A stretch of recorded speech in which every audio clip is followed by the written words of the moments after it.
अस्सलाम वालेकुम, मेरा नाम कदस भट्ट। आज संडे है। एक तो पिछले हफ्ते की क्रिप्टो मार्केट की जो अपडेट्स हैं जिनका आने वाले वक्तों में भी इम्पैक्ट हो सकता है उसको थोड़ा रिकॉल करेंगे, और पिछले 24 घंटों में कौन कौन सी चीज़ें मैंने लर्न की है, जो क्रिप्टो मार्केट में अपडेट्स न्यूज़ इन्फॉर्मेशन मैंने लर्न किया, वो भी आपके साथ शेयर करके साथ अपना एनालिसिस भी शेयर करूंगा।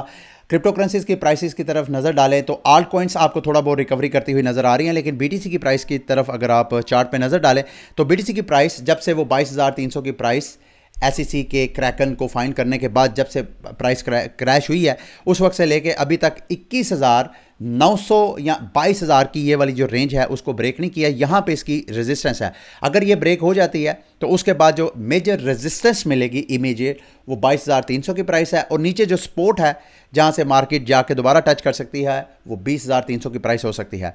लेकिन अब आते हैं वीकली अपडेट्स।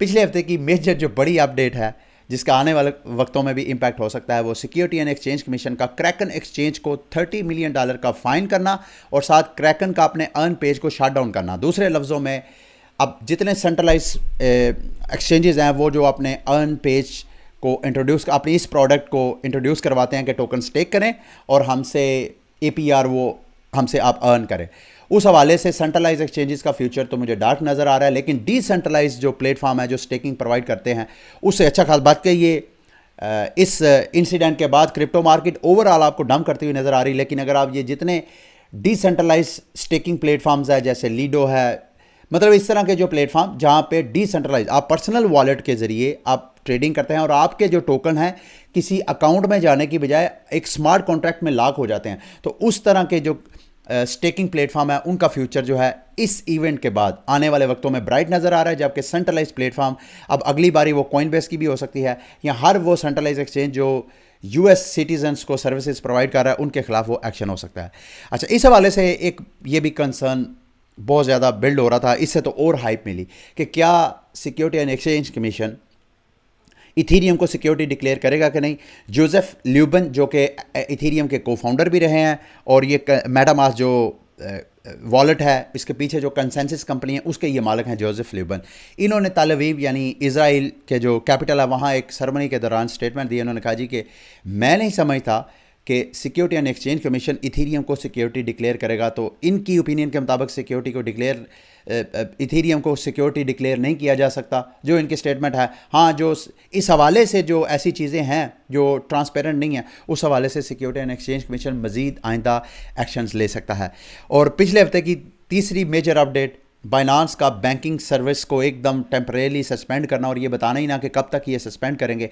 ये भी मेरी नज़र में एक फॉर रीचिंग इम्पैक्ट वाली न्यूज़ थी जिसको रिकॉल करना बहुत ज़रूरी है। उसकी वजह शायद ये है कि शायद मैंने आपको बताया था परसों की वीडियो में मैंने आपको बताया था कि कुछ एनालिस्ट का मानना ये है अमेरिका में बैठे कि जो बाइडन इंतज़ामिया है वो क्रिप्टो बैंकिंग सेक्टर को भी थोड़ा सा टाइट करना चाह रही है ताकि वो बैंकिंग सेक्टर के ज़रिए क्रिप्टो मार्केट में जो पैसा आता है या जाता है उसको थोड़ा सा वो ऑब्स्टेकल्स उसमें खड़ी करना चाह रहे हैं।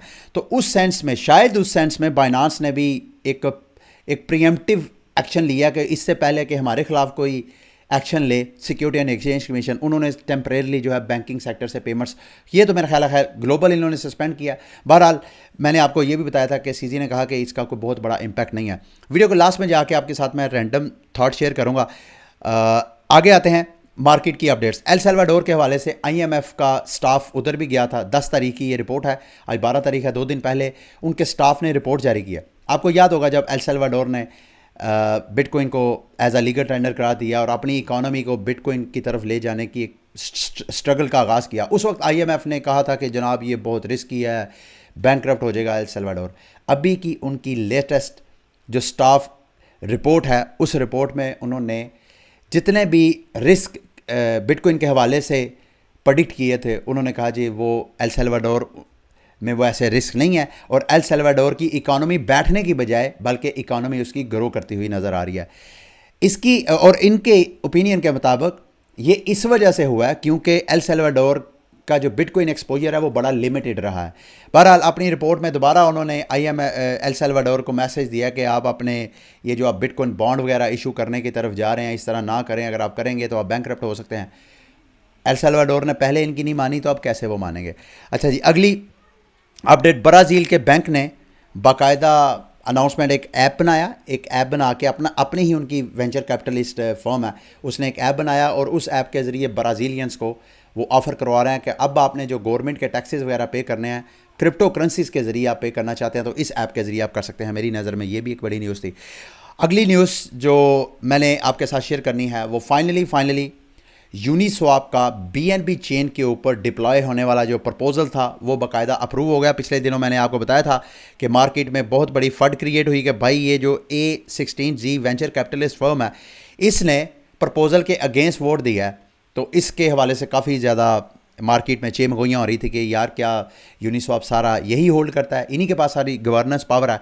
लेकिन फाइनली देखें जब वोट का डे कास्ट हुआ है तो अब ये जो प्रपोज़ल है यह बाकायदा अप्रूव हो गया है। तकरीबन 66% जो प्रपोज़ल के हक़ में वोट है, बल्कि 33% जो है इसके अगेंस्ट वोट है। जो हक़ में वोट डाला है कंसेंसस जो कि मेटामास्क है, उनके पास भी यूनिस्वाप तकरीबन 7 मिलियन के करीब उनके पास था, उन्होंने भी इस प्रपोज़ल के हक़ में वोट डाला है। ये रॉबर्ट लश्नर, ये कंपाउंड जो लैंडिंग प्लेटफॉर्म है उनके फाउंडर हैं, इनके पास भी 5 मिलियन के करीब। इसी तरह ये सारे बड़े बड़े जो वेल्स हैं यूनिस्वाप के टोकन होल्डर, तकरीबन मेरा ख्याल है कोई 70 लाख लोगों ने वोट डाला है। ये होता है डाउ की पावर, ये होता है गवर्नेंस के, कोई सेंट्रलाइज बॉडी नहीं है, लोग डिसाइड करते हैं, अगेंस्ट भी होते हैं और उनकी फेवर में भी होते हैं। तो फाइनली ये हो गया और इससे मेरी नज़र में पैनकेक स्वाप, यूनिस्वाप, इनके फ्यूचर के हवाले से आपने नज़र रखनी है। अब चूँकि मैं डेक्सिस के हवाले से बात कर रहा हूँ तो यूनिस्वाप के हवाले से अपडेट देना मैं समझता हूँ बहुत ज़रूरी है। यूनिस्वाप ने एक कॉस्मोस की इकोसिस्टम के ऊपर एक डेक्स स्पेसिफिक एक लेयर 1 चेन है, उसको CSEIC बोलते हैं, शायद इसको कैसे प्रोनाउंस करते हैं, वो सिर्फ डेक्सिस के हवाले से ही वो चेन है। उस चेन के ऊपर अगर आप मुझे इजाज़त दें मैं उसका ज़रा, ये है सी नेटवर्क का इसको कैसे प्रोनाउंस करेंगे मेरी ज़रा करेक्शन करिएगा वीडियो की डिस्क्रिप्शन में। इनका इकोसिस्टम बहुत बिल्ड है, अभी इसका टोकन लॉन्च नहीं हुआ। कई एक्सपर्ट का मानना यह है कि जो इनके इकोसिस्टम के ऊपर लॉन्च होने वाले जो प्रोजेक्ट्स हैं उनमें अगर आप अपने आप को इंगेज करते हैं तो जब ये अपना टोकन लॉन्च करेंगे तो आपको इसका एयर ड्रॉप भी मिल सकता है। तो इनके इकोसिस्टम के ऊपर एक डेक्स है वोटेक्स।